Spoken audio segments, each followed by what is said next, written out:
Sear, our non-stimulant, thermogenic, and recomposition agent. Sear is a super cool product because it's going to help you utilize turning your white adipose tissue, which is for storage of fat, into brown adipose tissue, which is going to help with energy production. So this is great to use for a competition prep or in your weight loss phase. So you can stack it with a stimulant-based thermogenic, or you could also use it in your off-season or muscle building phase to help keep you lean and mean. Sear.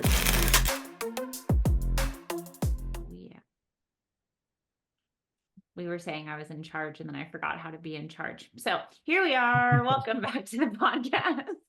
I haven't been here for a hot minute. I apparently forgot how to pod.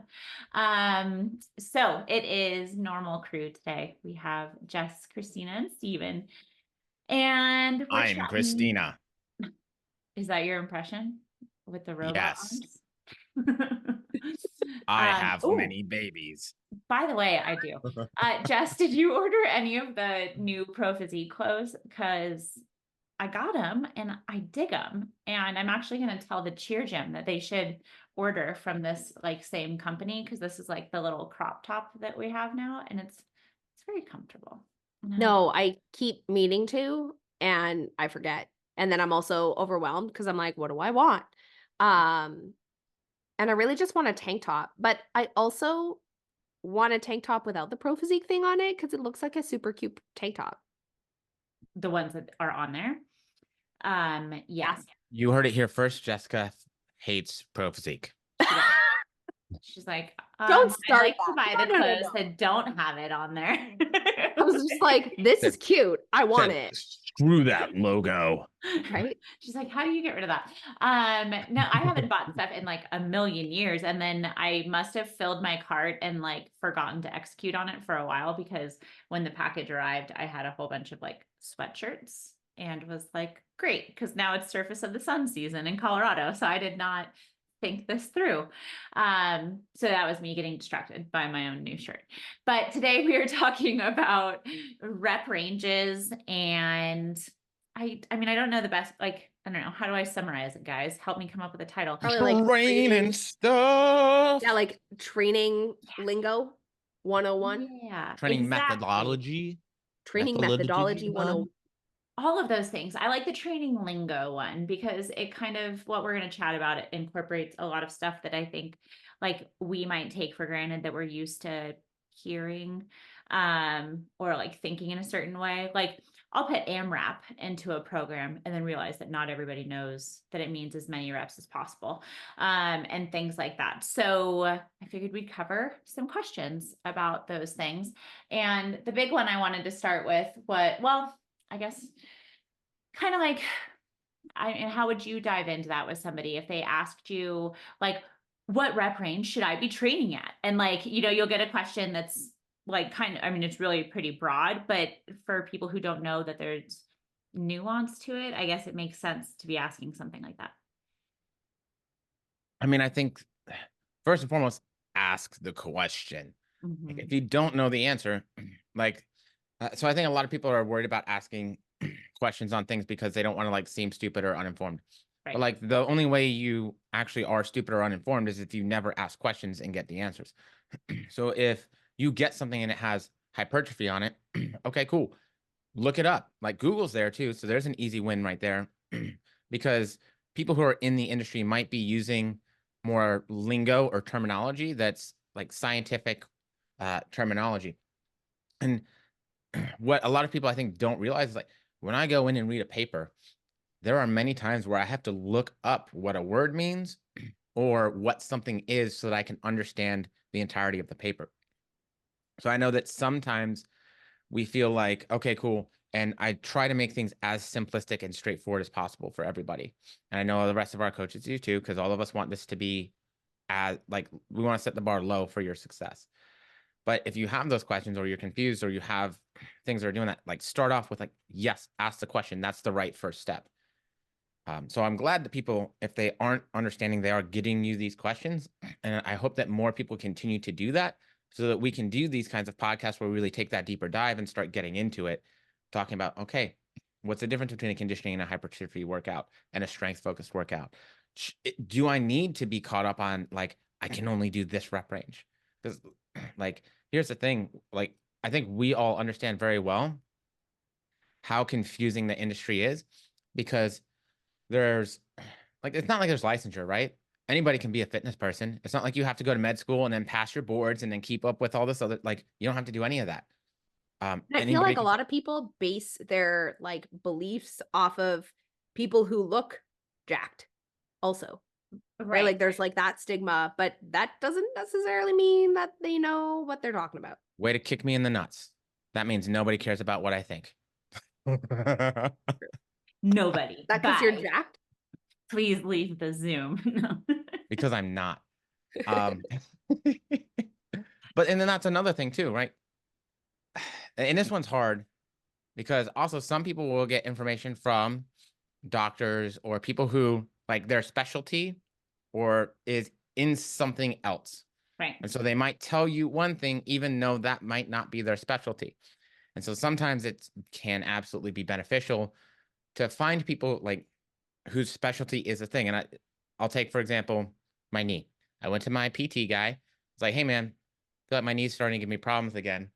You mind checking it? He's like, I don't know. It definitely feels better than it used to, but I'm not really quite sure, which a good professional will be willing to give you that answer if that's the truth. And then I went to the ortho and he tested it once and he's like, yep, you got an ACL MCL problem. I was like, cool. Guess we're going to go pay for that MRI now. But that was necessary because my ACL was completely torn off the bone. So like also understanding that some people's opinions should absolutely hold more weight than others. And it shouldn't just be based on like what Jess said, because they look better, but maybe because they went to school. They know the science. They've been doing this for, a 5, 10, 20 years, whatever. Like they've been in it long enough to where they've earned some of that, I don't know, gusto, respect, their opinion being well heeded. Right. Well, you kind of bring up a good point too with like saying like who you should pay attention to or who you really want to put your stock into with stuff. And that kind of carries over into the whole conversation of like which rep ranges and like stuff like that, because there will be some people who will post videos like fitness influencers and stuff like that, that'll post the videos that people like work out along with and stuff. And, they might look like they're, competitors and things like walking around in a physique that's like very developed and like a lot of time has gone in to build that. But then they're doing workouts that are like in like the, burnout ranges and they're constantly Yeah, I was gonna say moving. like band workouts and Right. blah, blah, blah. Yeah. And it's like, that's not how they got there. And so then it's like kind of misleading because people will think, oh, well, I'm doing all of this stuff. And I was thinking about this yesterday when I was at the gym too, because like the fitness classes are always full. And like I'm team fitness class because I think they can be really great for forming community and accountability, and they're a lot of fun. So this is not hating on those.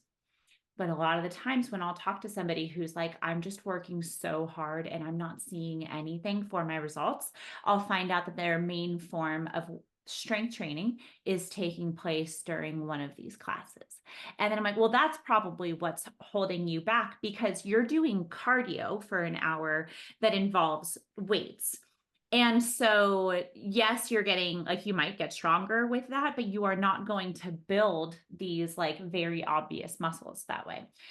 Yeah. However, those can be a great thing. So like somebody asked in the Facebook group with that workout, like what's the difference between like if I'm training for strength, I'm training for hypertrophy, or I'm training for conditioning? In workout classes or like barbell complexes or like different stuff where you're moving weight around while keeping your heart rate up and like things like that can be fantastic for conditioning and building your Circuit body's training. Right. Yeah. Stuff like that. Where I like to have clients, I build a lot of workouts in like that are like an optional day. So like maybe they'll have 4 days that are hitting more of like an upper lower split or something like that. And then I'll have a 5th day that's kind of set up so that it could be a circuit if they wanted. And I'll be like, set a clock for a certain amount of time. And I want you to keep it at that time each week and then just try to get more done within that amount of time.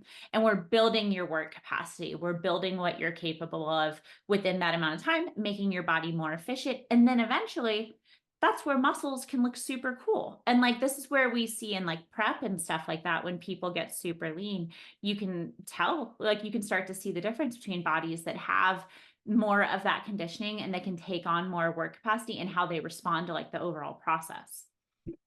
Yeah. I mean, I like, people in prep are very different animals, I would say, but I can also, like, I hear what you're saying with the conditioning and circuits and things like that, that can help build some capacity. And I think that that's fine and that's good. And it's good for certain individuals.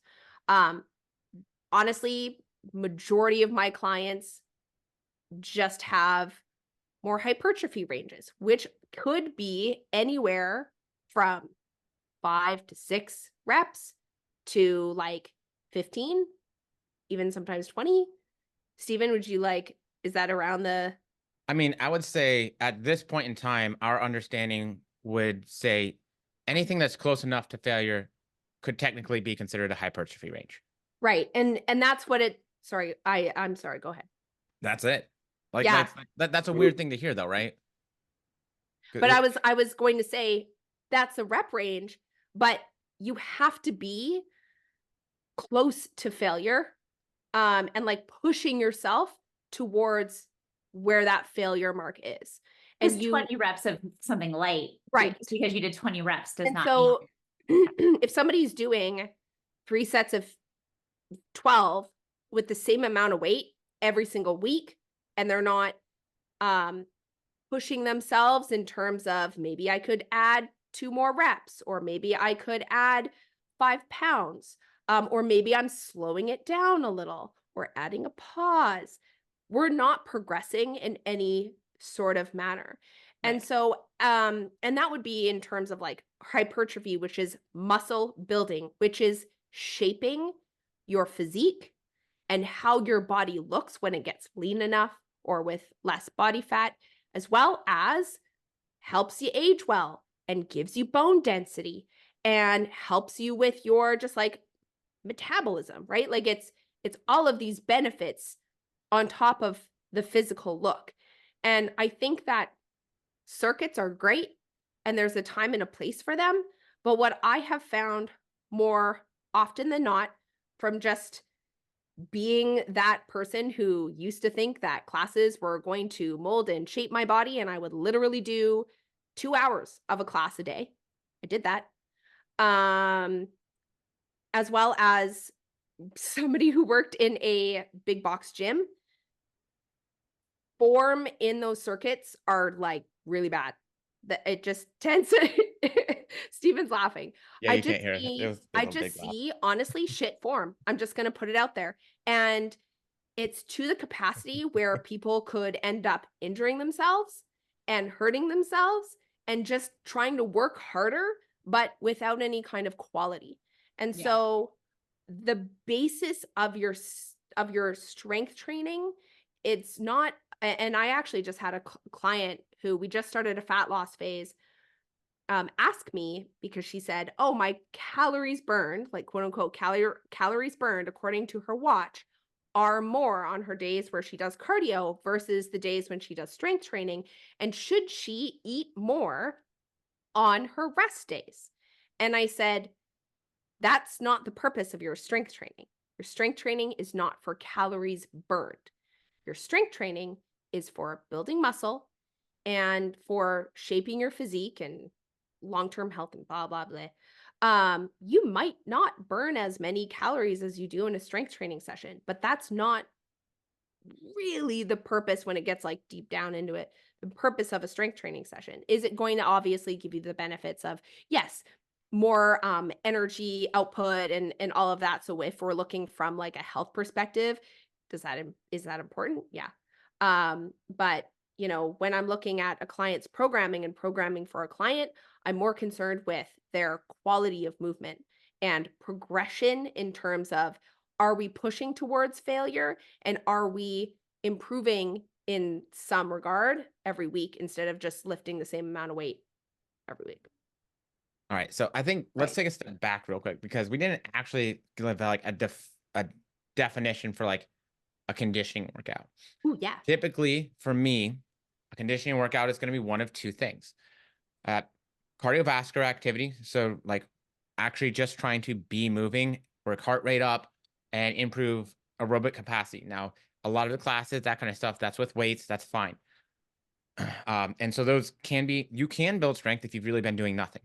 You can get in better shape if you've really like not been doing anything. If you've had a traditional weight training routine, probably not going to provide you the same amount of benefit in terms of like the muscularity and physique growth. And that's what we call hypertrophy. Like hypertrophy is the increase in size of your muscle cells or your muscle fibers. So there's two different kinds, but I think that's too much. So the other kind of conditioning work that I think of is like for an athlete who is in a sport. So a conditioning workout for a long distance runner might be working a longer distance run into that day and working on pace and time.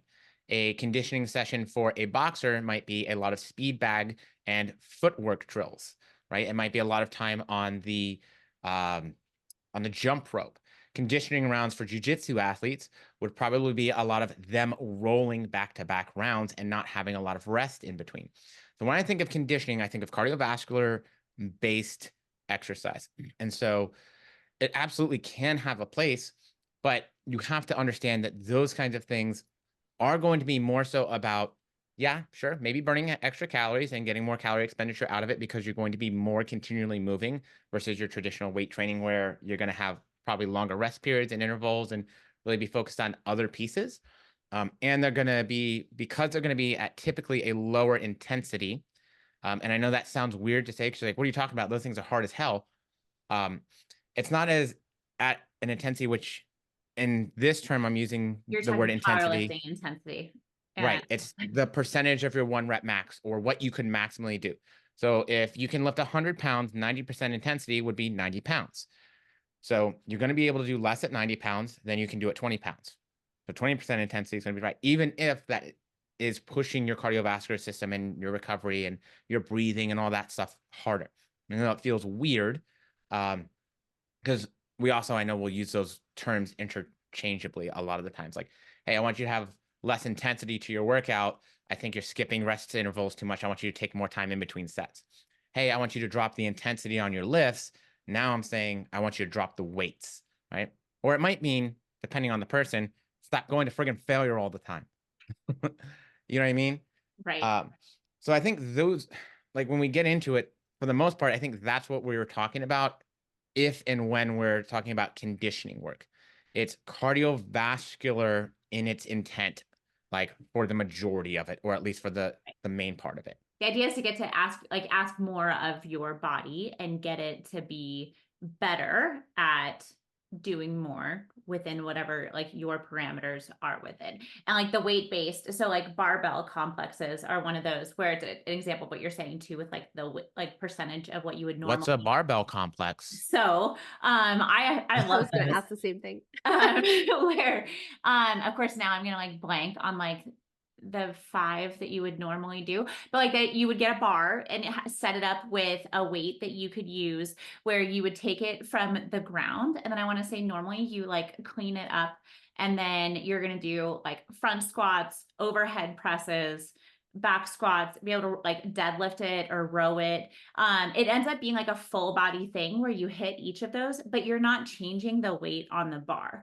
So like today, if you know, overhead pressing 55 pounds, like can kill me. And like, I cannot do that forever. But squatting 55 pounds, like I could do that for a really long time, like lots and lots of sets with 55 pounds. And so doing one workout that's using both of those, that's where like, is that going to help me build my legs up? Probably not. But I like to have some of those in, like, even just kind of like across the board with people, because I think it can help work on that athleticism side of things. And like, I'm always trying to make sure we keep that in there too, because I think it's fun. I don't want to be an athlete. Fine, but please. Body But- complexes are things that you see a lot in like CrossFit. Well, yeah, so that's the other thing too, right? Is like in Like a if lot of those somebody- kinds of workouts, unless they divide it up, which you'll see that with some gyms too, where that like in a 1 hour session, there will be a part of the workout where they'll be like, okay, well, for this, we're going to work on strength. And so normally if you're focusing on like, I just want to get very strong at these things, you're probably going to spend more time at lower rep ranges within your workout and at a higher percentage of like your strength to be getting close to there. Now, just like we said a minute ago, though, where you don't want to be going to failure all the time, you also don't want to be messing around with like your 1 rep max and like max efforts on those all the time either, because you're going to hurt yourself. Like it's not going to be fun. Or just like never recover. Like I can't imagine trying to do that all the time. But that would be the other side of the coin, would be going quite low with that. And you don't want to always be trying to like test your maxes routinely.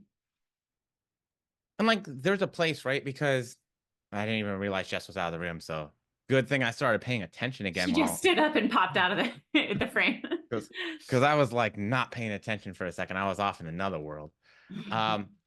Like there might be times where you really do want to focus on condition work. Again, this probably gets more sport specific and weight class specific. Whereas like, okay, cool.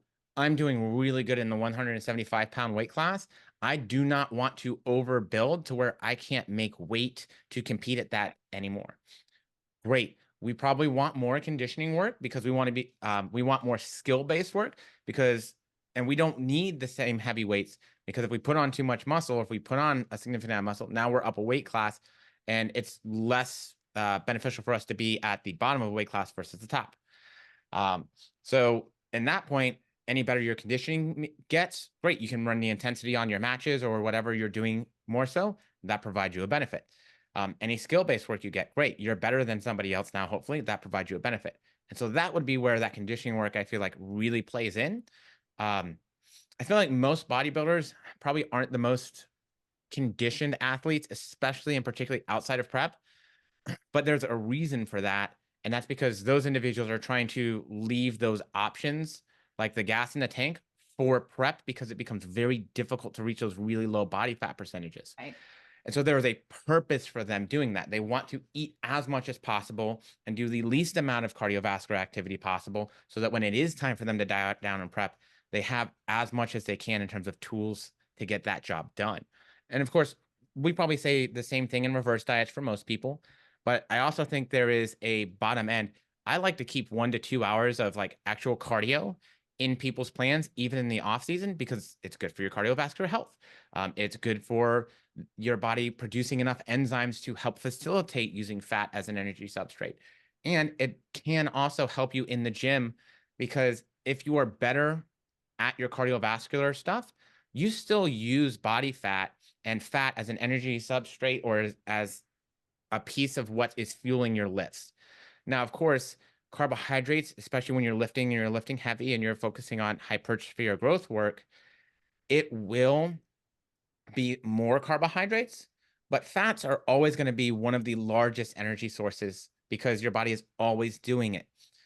So if that's becoming better, that absolutely can, having a base of that can absolutely make you a better lifter, give you more work capacity and the ability to get more done in the gym. Word. I knew that this was going to be like a Science with Steve situation. I mean, this is my degree, substrates. I was right? going to say, this is what you boom. do. He got to the substrate level. Well, and the funny part is like, there's people that are way, way, way smarter about this stuff than me. Like, I remember getting into grad school and us looking at like muscle spindle and Golgi tendon, nerve innervations and alpha and beta nerves. And me being like, fuck, am I ever going to use any of this? Like, this is useless knowledge for me. And so now I still know that they exist, but like, there's no place for that in anything that I do. Like comes crawling out of the back of your head during a podcast. Let me out.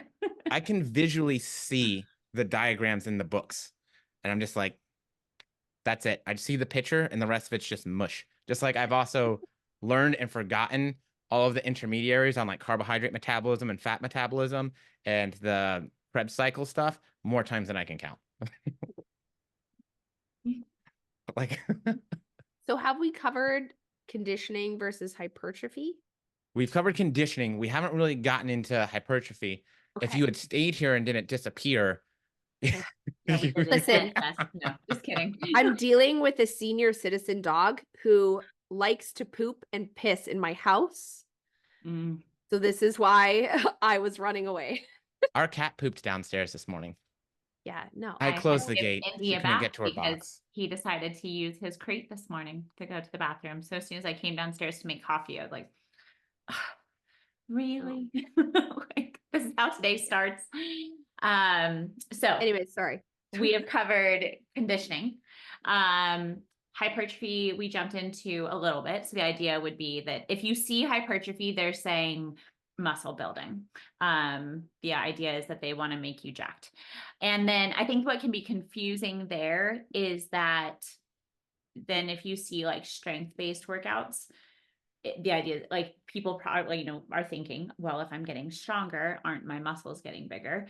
And the trick with that is that it's like, well, yeah, kind of like to a point, you know? And I feel like that goes back to like how trained you are, how much you've been doing, what your body is used to. Because if you're starting from like a low base, then yeah, as you build up that strength, you'll probably have like muscles pop up. But go for it, Steve. Jump. So the answer is maybe. Right. Maybe if you're getting stronger, you're building muscle. Normally, when you start training, you're not actually building muscle. You are getting what we call neuromuscular adaptation, which means that your body is getting better at recruiting larger muscle fibers first instead of second. So more carbohydrate-driven movement versus fat-driven movement because it is faster and better for that. It is also talking about how you might be getting better at performing the movement. So that's physics at that point, talking about, okay, is the bar pass straighter, then it's better movement, it's more efficient. That means you can move more weight, producing the same amount of force versus a bar path that moves away, or that you're getting into better places biomechanically so that you're learning the movement. So that, again, you're just mechanically in a better place to do the work. It's like trying to use a little hand shovel versus a full-size shovel to dig. The full-size shovel is going to move a lot more, and it's going to be probably easier, right? Just because of levers and such. And then that's oftentimes, we'll say anywhere from like 6 to 12 weeks is typically like that initial neuromuscular. And then after that is when you start actually doing the work that builds muscle, like that starts saying, okay, now my muscles are actually changing on like that cellular level with the satellite cells coming in and taking up space and doing their thing and adding, and great sex appeal. I don't know. So one thing to note on those neuromuscular adaptations, if you take a week off or 2 weeks off from the gym and you come back and you're not as strong as you were prior to you taking some time off, you more than likely did not lose muscle. And I feel like people think about that all of the time. Oh my God, I can't take a day off because I'm going to lose muscle. You're not. You're not. There's research that's out there that shows that you're not. I hope, God, because I say that there is. And I've read I hope there fucking is. I think and I'm there like, might be. I'm I've been only saying this referencing because it. Steven's on. Let me I'm throw this only- out into the universe and hope Steven knows it and can back me up. Like, right? Google. But it's simply your body just relearning that movement. Yeah. It's I like and to, so you're gonna get there. You're not gonna lose any muscle. You have to like lie in bed for like 3 weeks and not do anything in order for you to actually lose the muscle. Yep. 40-year-old version right now. Is it true if you don't use it, you lose it? I like to think about them as like the pathways are like roads you're driving down. And so when you start doing those exercises, like you're sending things like down that road. And so it goes from maybe like just being like a field to then you see tire tracks, you get better and better at it. Now it's like a defined road. And then if you take that break, it's like nobody drove down it for a while. So now plants are growing again. It's getting dusty. And then you just get back to it and it comes back to normal. And so it doesn't get lost as fast. We'll have to find the actual one because we all reference like the same thing where it's like 3 weeks of laying in bed, like using a bedpan to have atrophy take place. But I think it's 2 weeks actually, 2 weeks of immobilization, like nothing. 1 week you should start seeing some semblance of strength decrement, but it doesn't mean that you're actually losing muscle again. It's just your strength and performance. Yeah. 2 weeks, and again, you're like immobile, sitting in bed doing nothing. If you're up and about, you're walking, you're picking up the kids, you're doing whatever, like that's not the same. It doesn't count. So for sure, and to be fair, if you're immobilized in a bed, you got bigger fucking problems than trying to make it to the gym. You need to focus on whatever's going on there. Like that's probably not the main concern, unfortunately. I know we like being in the gym. I know we like having muscles and doing the pretty muscle, things, but let's keep things in retrospect, or whatever that word is that I can't think of right now. Right. Retrospect works. I think another keep it in perspective. That's the word. Okay. There you go. Knew you'd get there. The other, let's say, like not myth, I don't know, thing that kind of popped up in my brain when we're talking about building muscle. And because some people's goal is to build muscle, some people's goal is to lose body fat, but I bet a lot of people's goals isn't to lose muscle mass. I mean, some people might, if you're like a bodybuilder, and that's fine. What are you doing? I'm mouthing nothing. Okay. The thing that you do in the gym, which is I touched on it, like progressive overload, pushing towards failure, trying to improve or progress every week in some shape or form, that helps you build muscle. In a fat loss phase, that's going to keep your muscle mass around, right? So the same thing that you do in like a maintenance or a growth phase, that's the same thing that you need to do in terms of like a fat loss phase. So that kind of goes into that conditioning. There's a cardiovascular aspect to fat loss. But we want to make sure that our strength training is still kind of in the way in which we want to keep those muscles around. Because I think a lot of people think your training, like your strength training, needs to change. You need to lift lighter or do like, higher rep ranges during a fat loss phase. And I mean, not necessarily, and I don't know, but I rarely change my clients' programs when they are going into a fat loss phase. If anything, it's a competitor and they're starting to get super lean. And then I might look at recovery and volume and bringing those things down so that they're actually able to recover and they're able to perform their workouts appropriately. But never am I going, oh, okay, we're in a fat loss phase. Great. You're doing 3 sets of 20 instead of 3 sets of 8 to 10. It's like, well, no, I still want you to be doing the same stuff that we did prior to make sure that we're actually keeping that muscle around during that fat loss phase.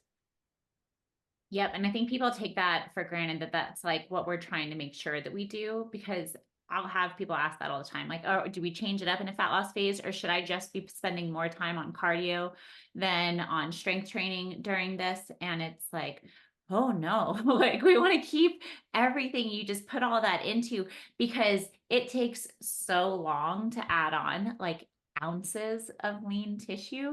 And I mean, we could just light stuff on fire by being, like negligent, moving into aggressive fat loss phases where we stop training and we just do shit tons of cardio all the time. And so that's where we, the nuance of feeding stuff up and paying attention to different stuff really comes into it. But I love trying to have like even strength-based training plans where like we're trying to get close to certain numbers and stuff like that, even in fat loss phases, to try and keep that motivation there, even as energy goes down, because that's one of the big hits that you'll take is like, if you're in a fat loss phase, energy will go down as less food is coming in. And so then you just don't have it there to give at the gym. And so you can naturally see that kind of come down, and you really want to fight it as much as you can.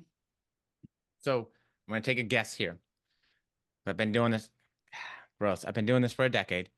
I think that where that came from is you've all, like, you guys know well, like traditionally speaking, a lot of the stuff that was early on in bodybuilding, like you would just go from eating all the food to eating none of the food. Right. So like, how are you going to continue to train hard and train well if like you have no food to fuel that? You are constantly fatigued beyond belief, right? Because your like your central nervous system, like that's what recruits the muscle fibers. That's what like helps you to stay in places. So if you were to say go from 3,000 calories a day to 1,200 calories a day overnight, you might have a couple days of decent training, but you're gonna be eating crap real quick. And so if that's the approach, you absolutely have to drop the weights a ton, because otherwise you're going to get injured pretty dang quick, or you're going to just get buried underneath those weights. And so if you're dieting in a manner that, again, is going to give up more of the muscle that you've trained and worked really hard for years and years, most likely for most of us, and you go straight into that, you probably do have to do that. But if you diet in a way that is more controlled, more intentful, more planned out, we'll say more scientific, and I'll just say better, then you should be losing weight at a little bit slower of a rate, which allows you to maintain as much performance as possible. So hopefully strength should be staying as close to where we were at the beginning of prep as possible. It's never going to always be there, but it's also going to keep us less fatigued so that we have good recruitment of those muscle fibers so we can perform those tasks very well. And it's not going to put us into so much of a deficit to where our body is going to be more apt to break down more tissue for fuel, because we don't have the things like carbohydrates, which help prevent that. So I think that there's a very, like, probably even good reason why that came to be. But I think particularly for us here and our team, and I'll say any other team that's probably worth a crap, why that's not the case, and why that those changes don't need to be made, like in terms of your training volume and intensity being how heavy you lift in this one when you go into a dieting phase. Yep, I agree. Oh, pump. That's what I was thinking of while you were talking. Another word that gets thrown around that if you like have been in the conversations for a little bit, that probably sounds super normal, but getting a pump and things like that can be some, like, people will talk about going and getting a workout for a pump, or like different things like that, or that they can't catch one. And a lot of, what Steven was just talking about when it comes to what calories you're taking in, how you're recovering and stuff like that can get affected by that. And then that brings me back to creatine, who's getting beat up all the time and nobody ever wants to hang out with it, but it can be really helpful with making sure that your muscles have the nutrients and everything that they need to help you get in a good workout and get a pump, which is when like people can have that big old flex at the end of a workout and they look all cool. That's because they have enough. I was going to say, what is a pump? Like, how else do you describe it besides like because if you've felt one, like I don't know how you describe it. So I feel like it's almost like you inflate your muscles, because that's essentially what you're doing is you're getting your muscles engorged with blood and fluids. And so it's like, oh, my shoulders normally feel like this, but now they feel like they're kind of stretching out the skin and pushing out, and they just feel bigger and they feel tight. And like, you just look a little bit bigger and like, oh yeah. Ooh, look at you, Mr. Muscle Man. Have you guys seen Pumping Iron? Yes. Yes, of course. And I know exactly what you're talking about. Yes. And I've had to use very much self-control to not already make that quote. Okay. I won't make any comment then. If you are listening and you haven't seen Pumping Iron and you're curious about any of this stuff, that's your homework. You must go watch Pumping Iron next. So good, though. By the way, how did that not get brought up when Arnold was running? Like when he was running for office in California. Like nobody was like, really, this is the guy? And then play that clip on TV. Sure it did. That's what was my But first he was just go-to. so blatant. Like when he's having that conversation, isn't he like laying on a couch eating an entire birthday cake? And he just like gives zero fucks. Like, but you know what? He probably got a great pump the next day from the birthday cake because that sugar got pulled right into the muscle, led to a good chest pump session the next day. You got to think that he was like, nobody's ever going to fucking watch this. Like nobody's ever going to see or hear what I'm saying because Right. nobody actually I cares don't know. about I at that think point in time. Arnold was extremely strategic. He knew what he was doing the whole time. I mean, at that point, he was like 22 and like just living his best life, right? Right? I thank God I didn't have that life at 22. I would be, oof, bad things. Okay. So Oh, so rep ranges, because we didn't actually talk about rep ranges. right. I was gonna say something else. You go. I was gonna let you take it, but all right. We touched on it like this much. And so like the hypertrophy rep ranges, Yes. at this point, we would say anything that you do that's close enough to failure or high enough in intensity will get you some semblance of hypertrophy. Even cardiovascular work can give you some hypertrophy. You can grow those type 1 fibers a little bit. It's obviously not going to be as much as your type 2 fibers, and there's multiple kinds, and I don't want to get into it. If you want the biggest muscle fibers, it's actually from being lazy and doing nothing, but whatever. That's not a good job to be in because then you're going to tear everything else because it's not conditioned to the demand of it. But technically, I feel like we would call hypertrophy work probably 8 to 12 range, right? I'd say that's probably pretty fair. Like 8 15 to at the highest, 15. 6 or 7 at the lowest. Yeah. Yeah. Reps per set. But at the same degree, say you're at that 6 rep range, you are also going to be working on strength. Say you're at that 15 rep range, you are also going to be working on work capacity and conditioning in terms of how many reps you can get at that weight. So some of this stuff, even though like we might use these words, it can absolutely convolute it and overcomplicate it a little bit, Right. to make it sound, I don't know, more impressive than it is to some degree. And I mean, I like to mix them all in a little bit anyways. Usually like with training, you're going to see like with most programs I write, some stuff is going to be in lower rep ranges because I want to see more done there. Like with the compound movements and like things like that, for the most part, they're going to be at the lower, maybe like 6 to 10, you know, for the most part is where I'll put them. Unless they're like a supporting guy. And maybe on some days we're going to do like 15 to 20 reps. And so like we kind of get across the board. And then what I always talk to my clients about is like, no matter where it's at, you should be paying attention to what kind of weight gets you to feel what kind of way at the end of that set. And then you should be pushing it forward there. Because I think when people see too, like, with their workouts, maybe with like some of the big compounds or like the like stars of the show for that day that like kind of stand out in a plan, it can be easy to keep wanting to push there, but then get a bit lazier about the progressive overload with accessory work. And I mean, it can be tricky too, because then you get into that whole conversation and then like, you know, lateral raises. I don't really need you in adding weight on those routinely forever because like they're going to stop being like useful if you go too heavy. But, you know, with those, you want to make sure that you're still everywhere. You should be working on getting better. And I feel like if you focus on that, you're going to hit the mark for what it is you're trying to accomplish, no matter how it's programmed or what it's written for. If you're working to get better, you should end up seeing the results you're looking for. Yeah. And like progress isn't going to be linear. So let's say if we're looking at a squat versus a lateral raise, like that might progress and probably will progress very differently.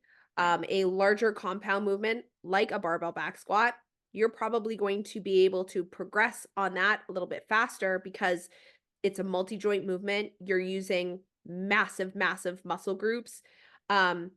You're going to be able to push and challenge yourself to a capacity where a dumbbell lateral raise, which is using your like lateral delt, which is like the size of my palm. I don't actually know how big it is, but it's not big. Mine is way bigger than your palm. Yeah. Yours Think is. of like your rear delt, like the tiny little Right? guy. It's like, well, why am I stuck at using 10 pounds for 5 years? Well, that's because that I can't, when I go to 12, it's monumentally harder than it is at 10, but I can add 10 pounds to my squat. And yeah, it's still much harder, but I can do it. Right. And so also understanding that different movements will progress differently. And sometimes not everything is going to progress at the same like rate. So you might see massive improvements to your squat and then it might be stagnant for a while, but within that same workout, you'll see other exercises progress a lot more. And that doesn't mean that you're therefore no longer making progress. Just like Christina said, as long as you are attempting to push that just a little bit more each week, then you're there, right? You do not have to add weight every single week, but as long as you are like pushing that a little bit every week, then you're going to be doing pretty good, I'd say. Now I'm tempted to overcomplicate it. Yes. But what I would also say is it's not fair to expect yourself to improve on everything every week. Right. Yeah.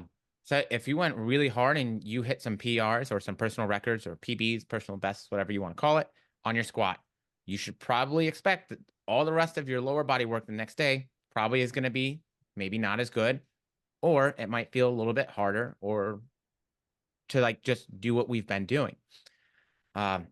And so along with, yes, some muscles are smaller, just relatively speaking, they're not going to lift as much weight, yada, yada.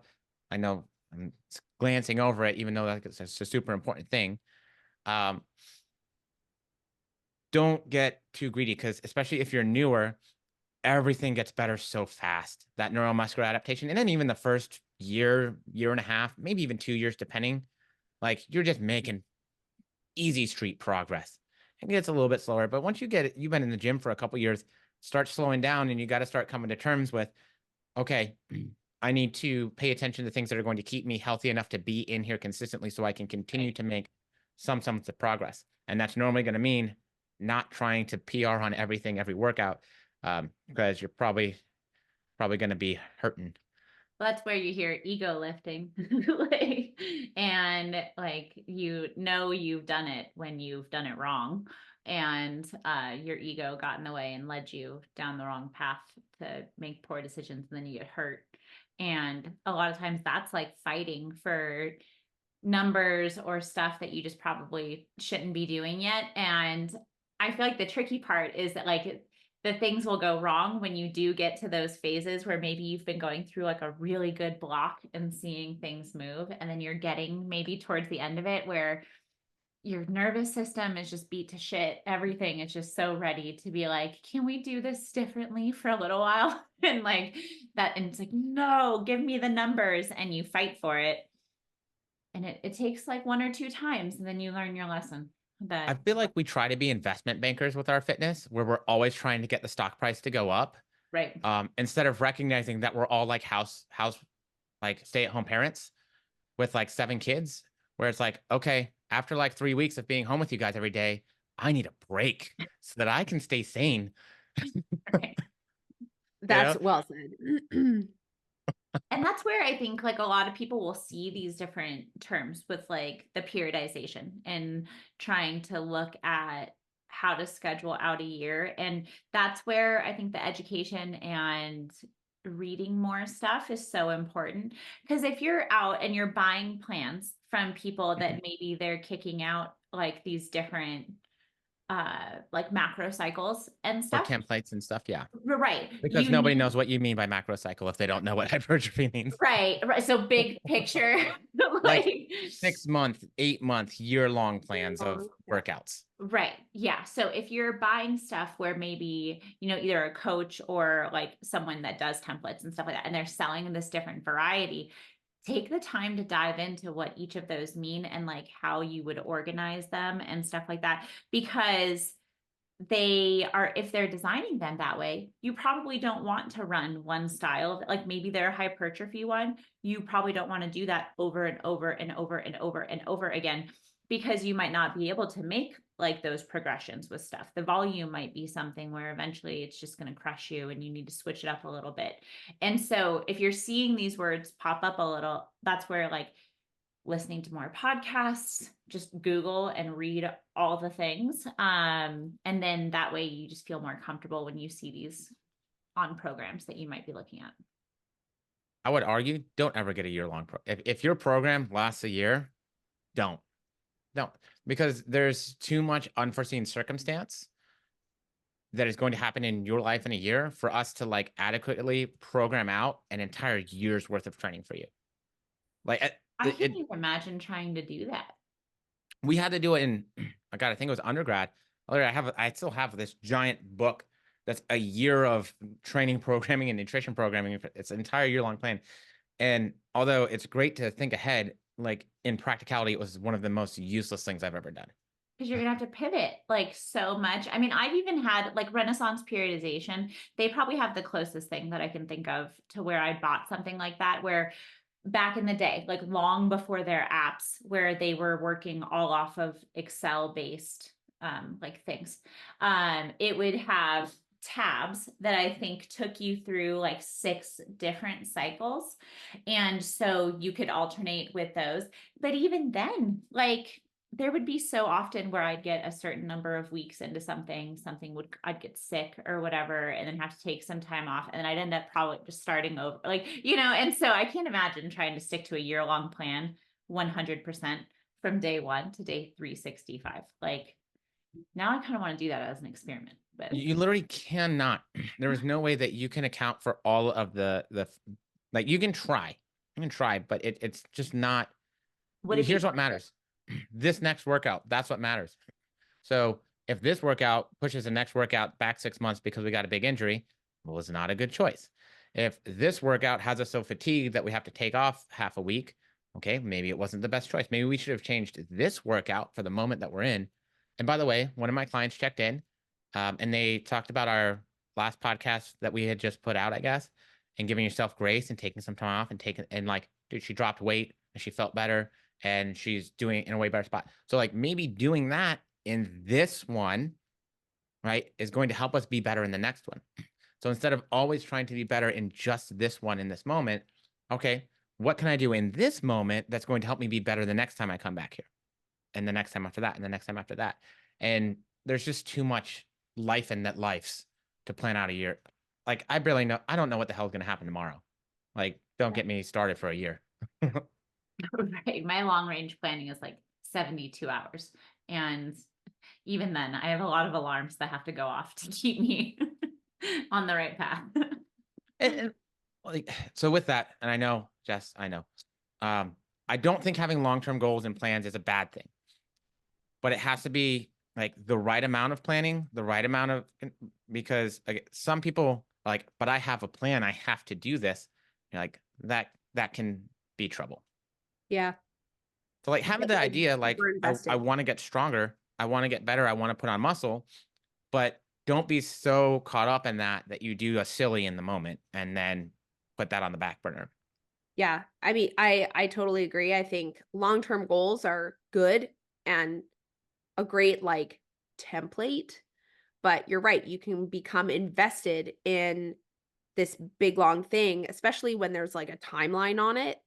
And it is long-term, like 8 months, 9 months. Honestly, like long-term for me is 6 months plus. So when I'm talking about clients' goals, short-term is like 3 months. And then long-term is like 6+ months. It's good to have a little bit of something to work off of, but especially if we have like a lot of weight to lose or something like that. But you're right. You can become hyper fixated and just way more invested in that particular goal happening at that particular moment. And so then the work required like has to happen today. And that can be really daunting if you injure yourself, if you get sick, if life happens, if for some reason you have to like leave your job or move or like just emergency. Like there's just a lot of things that can come up. And it's important to remember to be flexible within your goals. And I think when we're looking at like hypertrophy versus strength versus conditioning, like so many people can overthink that to a point where it's just paralysis by analysis. Yeah. And it's like, hey, did you show up for yourself today in some way, shape, or form? And that doesn't always mean going to the gym if you feel like ass. I don't know. Just gonna put that out there. So that's that. If anything, I am ass. yeah. If anything, when my clients check in, I'm like, I always tell them I would so much rather them side on taking a rest day, because a rest day, this is just a day and Right. you can like chill. And then, the worst thing that's going to happen is probably nothing. Like you sleep more. I don't know. Right. Like no bad things are going to happen from taking an extra rest day. So I don't know. It wouldn't be as like big of an issue with like when people go balls to the wall or get super emotionally like attached to a goal like that, where if one thing goes wrong, if more people were able to accept that speed bump and then figure out a new way forward, or like they tripped and fall and then they stand up and keep going, that would be one thing. But a majority of the time in these situations, it can end up where it's like, well, fuck, like I already had this type timeline and now I'm trying to figure this out and something went wrong and now I'm never going to be able to get there. So I should just throw in the towel now because it's already May. And like, it starts to like spin into this thing.